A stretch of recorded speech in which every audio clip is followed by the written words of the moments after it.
Fala rapaziada, Pedrão Fute aqui e hoje para falar da Supercopa da UEFA, né? Esse primeiro torneio internacional da temporada no futebol europeu, que é sempre muito legal de assistir. Afinal, campeão da Champions League contra campeão da Europa League, né? É um deleite para os amantes do futebol. Neste ano, Manchester City, campeão da Champions, contra Sevilha, campeão da Europa League. E antes de começar a falar sobre o jogo aí, já se inscreve no canal, deixa o joinha, porque tem muita coisa para falar, viu? Inclusive críticas ao Pep Guardiola. Acredite se quiser, eu vou ter que criticar o gênio.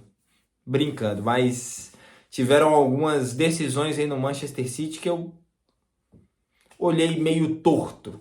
Mas vamos ao que interessa. Supercopa da UEFA, né? Um torneio, como eu já disse, bem legal de assistir, que o Sevilha já disputou muitas vezes, até pelas muitas vezes que conquistou a Europa League, né? Só tem um título, é verdade, porque geralmente enfrenta equipes muito mais fortes, assim como foi no jogo de ontem, mas foi, né? Tem a experiência de disputar a competição muitas vezes. Por outro lado, o Manchester City estreava na competição, né? Afinal de contas, conquistou o seu primeiro título europeu na última temporada, a Champions League, e vinha em busca de um novo troféu para sua galeria. E conseguiu, né? Mas vamos lá. Falando primeiro um pouco sobre o Sevilha, se manteve mais ou menos a mesma coisa da temporada passada, então se mantém também, ó. Meu gato pedindo para entrar. Só um momento.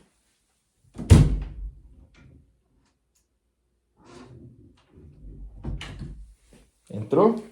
Tranquilo? Quer aparecer? Aí. Queria entrar para dormir, né?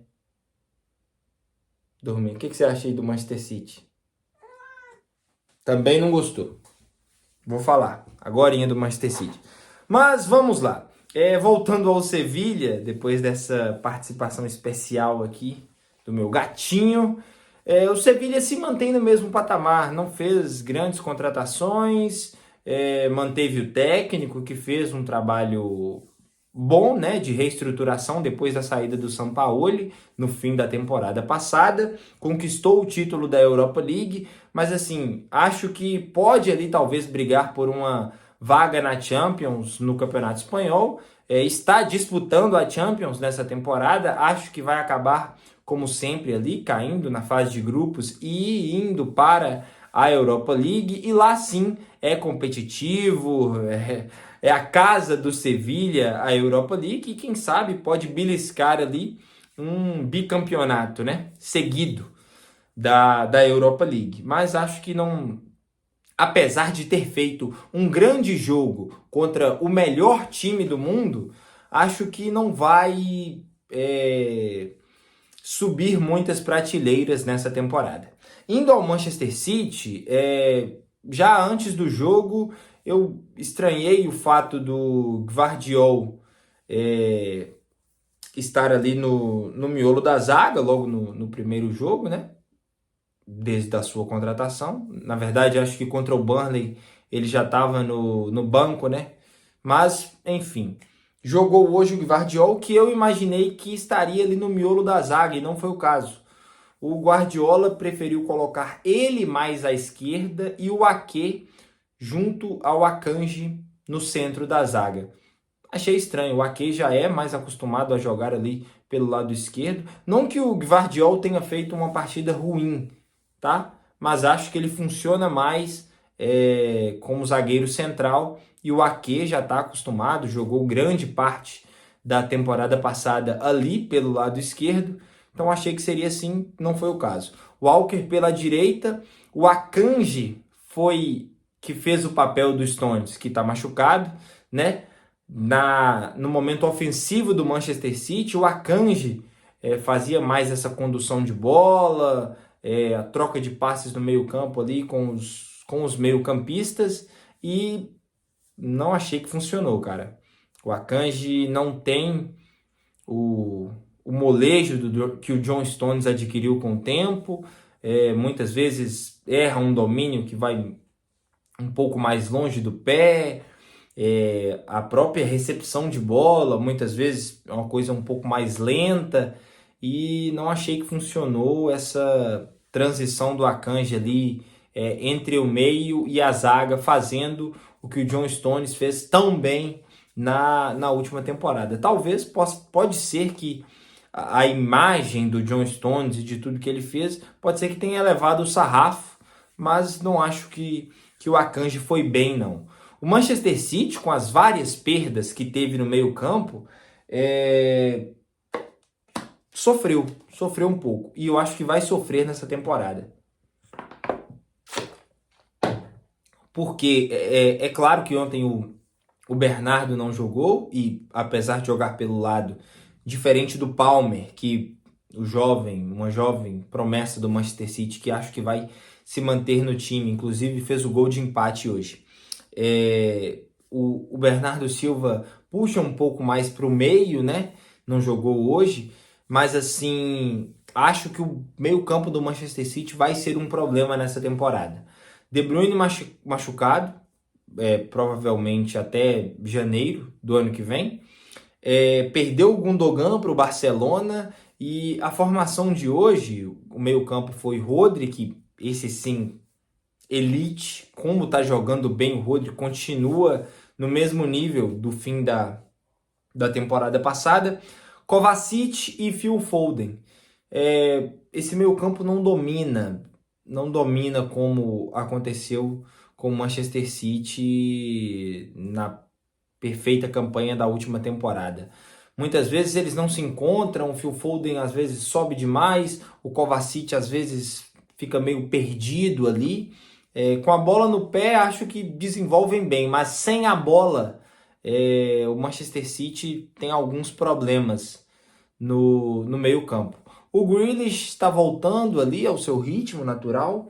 O Palmer, como eu disse, fez o gol de empate depois que o City saiu perdendo no primeiro tempo com o gol do El-Nesyri, marroquino, que fez aquele fatídico gol contra Portugal, que eliminou Portugal na Copa do Mundo, marcou hoje de novo.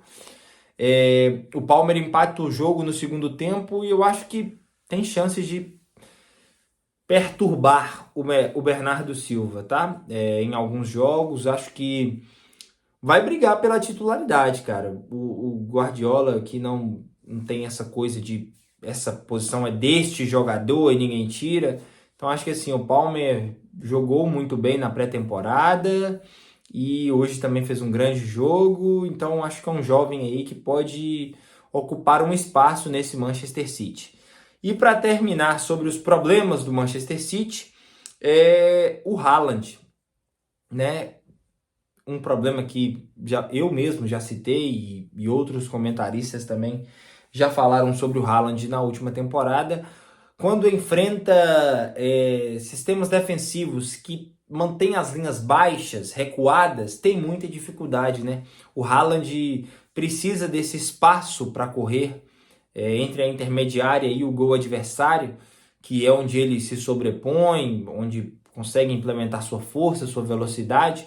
E quando enfrenta esses times, depois que o Sevilla faz o gol, assim, estaciona o ônibus até o fim do primeiro tempo. E tem algumas chances ali no segundo, mas basicamente entrega a bola para o Manchester City e segurou mais, até pela capacidade técnica que tem, muito discrepante. Não vejo nenhum problema nisso, em se defender bem contra um grande time, e o Sevilla fez isso maravilhosamente bem. O gol que sofre do Palmer realmente é uma linda bola do Rodri, e tudo bem. Mas o Haaland fica limitado contra essas defesas recuadas. Ele precisa se movimentar muito, voltar muito, e às vezes com o Manchester City não dá certo, porque o meio está sempre muito povoado, então ele fica meio que flutuando ali, dependendo de uma bola de cabeça, ou como foi contra o Burnley pela Premier League. uma bola que sobra ali dentro da área, então é um problema. O Haaland precisa, talvez seja também consequência do estilo do Manchester City, né? Que um jogo posicional do Guardiola, mas ele precisa se reinventar e aprender a trabalhar, a conseguir jogar nesses sistemas que não o deixam correr, né? Então ele precisa procurar mais os espaços, porque senão vai ficar difícil, tá? Vai ficar difícil. Só vai marcar gols contra equipes que queiram atacar o Manchester City. E isso é um problema, porque são poucas as equipes hoje que têm coragem de atacar o Manchester City.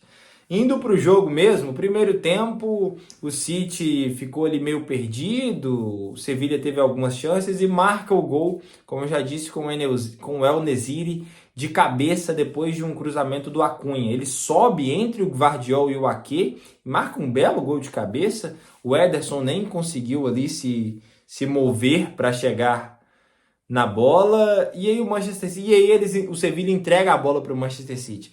E o Manchester City fica tentando, não consegue. No segundo tempo consegue empatar o jogo. O Sevilla antes de sofrer o gol, teve uma bela chance com o El-Nesyri e o Ederson defende, ou seja, poderia ter sido um jogo mais complicado ainda pro City. As defesas do Bono foram boas defesas, mas nada extraordinário.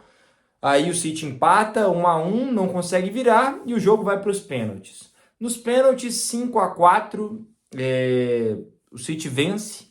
Esse que foi, como eu já disse, não é um grande título, a Supercopa da UEFA, mas para o City era importante, né? Um título que não tinha, que só dá para vencer depois de conquistar um grande título europeu, e que foi o primeiro da sua história. Então, assim, acho que era um título legal para o Manchester City.